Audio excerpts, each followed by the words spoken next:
gbogbo ẹ̀yin àfà àpá ẹ̀mí mọ̀ ẹ mọ̀ sọ ètí àmọ́ di pé ẹgbọ́n tá a fà lágbájá sọ ní kíní kan tún ti fún lẹ́sìn kíní kan mọ̀ tó ń sẹ́ pé kí lẹ fẹ́ fi ṣe tán kí lẹ fẹ́ gbà ń bẹ̀ gbogbo ètò àwọn àfàǹfà yẹn kò sí tó yẹ kéèyàn máa fà báàdà alukur'an ò ní àwọn ìmọ̀ míì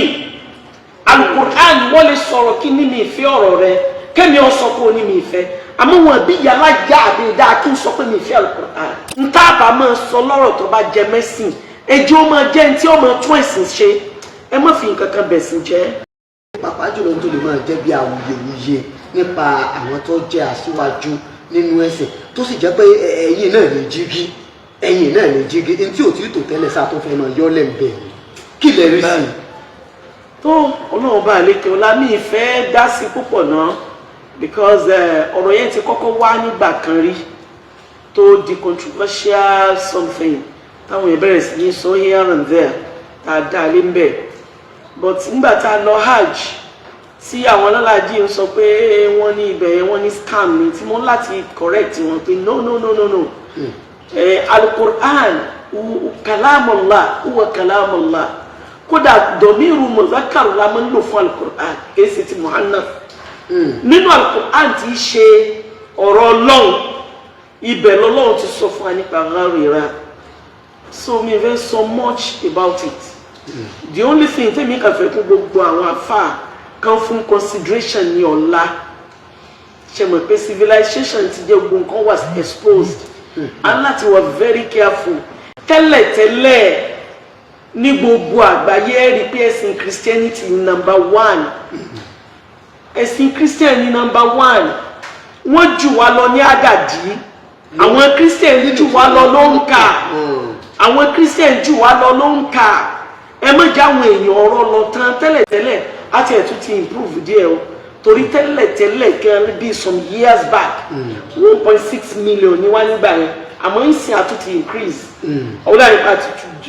àti wọ 2 billion báyìí torí pé gẹ́gẹ́ bí ìlànà tí ó wà ńlẹ̀ nínú ọdún 2024 sí 25 as at May kìíní ọ̀hún ó sì ń fi rinlẹ̀ wípé òǹkà èèyàn ti ń bẹ láyé 8.1 billion ṣùgbọ́n nínú ẹ̀ bẹ́ẹ̀ ni Christianity is 2.4 billion Islam 2.0 billion. ó mì pé 2 billion ni wá léyìí tó jẹ́ pé àwọn Christian wọ́n fi 400 million wọ́n fi jù wá lọ àti ẹ̀dúpẹ́ fọlọ́run because Haji Abdul Kadir àwọn Christian ti fi 1 billion jù wá lọ rí nígbà tí àwọn wà ní 2.6 billion àwọn wà ní 1.6 billion nígbà yẹn ní ìsìn àtúntì increase it's like bí ìgbà táwọn tún ti reduce àwọn èèyàn tún ti wọ ní Islam. according to that report wọ́n sọ wípé Islam ó ní ẹ̀sìn tó sì yára jù alhamdulillah fastest growing religion tí àwọn èèyàn ń wọ̀ jù ṣùgbọ́n ní population Christianity ló pọ̀ jù. ó ló pọ̀ jù the reason why tí Islam fi wà very faster ó ní páwọn èèyàn mọ̀ pé kò sí rújúrújú ní Islam ní anything hidden gbogbo ìtàwọn àfáàfáà yẹn kò sí tó yẹ kéèyàn máa fà báàdà alukur'an ò ní àwọn ìmọ̀ míì alukur'an wọ́n lè sọ̀rọ̀ kí ní mi ìfẹ́ ọ̀rọ̀ rẹ kẹ́mi ọ̀ sọ pé ó ní mi ìfẹ́ àmọ́ wọn bí yàrá yá àbí dáa kí n sọ pé mi ìfẹ́ alukur'an alukur'an wọ́n alukur'an lugatu alukur'an hàlì alukur'an ní nǹkan kan tó jẹ́ pé látọ̀dọ̀ Ọlọ́run bizat Baitul Izza ló wọ̀ láti Baitul Izza ló ti wọ̀ ní lọ́wọ́ ìmọ̀ àfọ̀ kó tó di pé màláìka Jibril kó tó lọ máa fà nàbí lẹ́yìn ọ̀kọ̀ọ̀kan jẹ́jì gbogbo ẹni ọba jẹ́ ní làánà ni ó takò Al-Qur'an so ẹ̀sìn yìí ẹ̀sìn kan tó jẹ́ pé olúwa adínú tọ̀bíìn ẹ̀sìn àdámọ́ ni tó bá yẹ pé Islam dàbí Christianity ní ẹnìkan kan ò ní sẹ́kù bẹ́ẹ̀ àmọ́ nítorí pé sí Ọlọ́run ni àwọn èèyàn ní choice ẹ wò báwọn Christian bá ń ṣe package ẹ̀sìn wọn ẹ wò bí wọ́n ṣe ń propagate ẹ̀sìn wọn ẹ wò bá ṣe ń polówó ẹ̀sìn wọn ẹ wò bá ti ń ṣe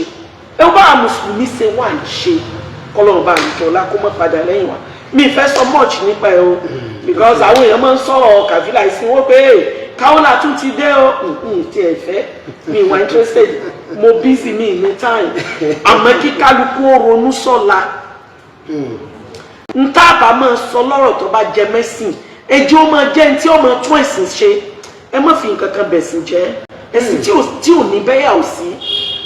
kò sí ẹ̀sìn tí ò ní kọ́lọ́fín kò sẹ́sìn tí ò ní kùdìẹ̀kùdìẹ̀ wọ́n kálukú ń da sọ́ọ̀bù tiẹ̀ ní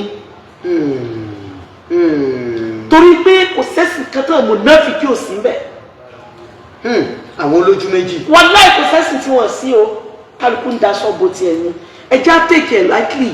gbogbo ẹ̀yin àfà àpá ẹ̀ ní mọ̀ ìmọ̀ tí ọba máa improve wa nínú mọ̀